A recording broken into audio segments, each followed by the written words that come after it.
This week's tip builds off of last week's tip in the previous episode on how to improve your speaking by getting feedback from others. This time it's after your speech.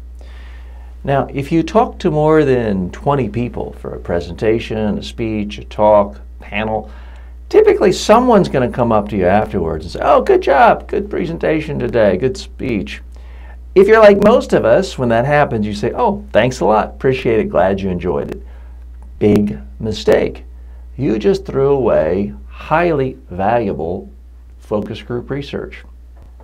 That's right, every single speech you ever give should be seen as a mini focus group for your next speech. Use this feedback. It's highly valuable, and guess what? It costs nothing. So here's what I'm suggesting you do. When someone comes up and says, "Hey, nice speech, good presentation," ask them, first of all, say thank you, be gracious, and then ask them, "So tell me, what stood out? What do you remember? What sticks? How would you tell a colleague who wasn't here today what this was about?" And then listen. Because if someone just said, "Well, TJ, you were great, professional, really smooth, a real pro," then I know I was a complete failure. You've got to hear exact messages, exact stories, exact slides that stick. This is highly valuable. Now, if they're telling you what you want to hear, that's great. It means you've prepared the right way, you executed, you delivered, and it's good to get feedback that things went according to plan. If it's just very general and fuzzy, that's an indication that you didn't prepare the right way, you didn't deliver the right way.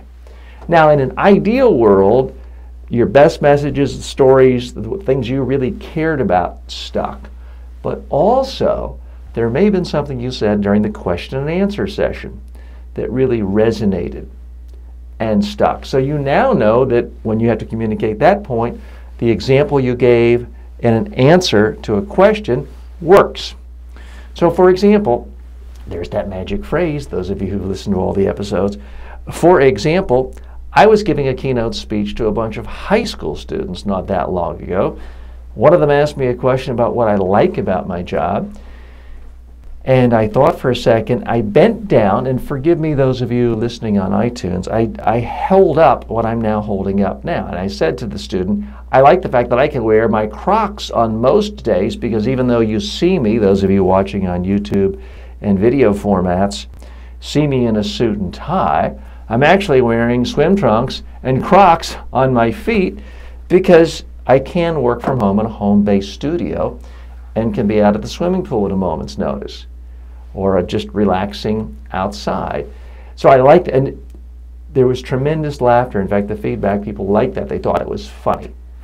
Now, my job isn't necessarily to be funny when I speak, but if I can get people to laugh and help communicate a point of why it's great to communicate through online speaking and speaking through Skype, well, then that's a bonus. So it helps me there. So that's really the big tip. Ask people what they remember. If they're remembering your messages, the stories, the slides you really care about, you are succeeding.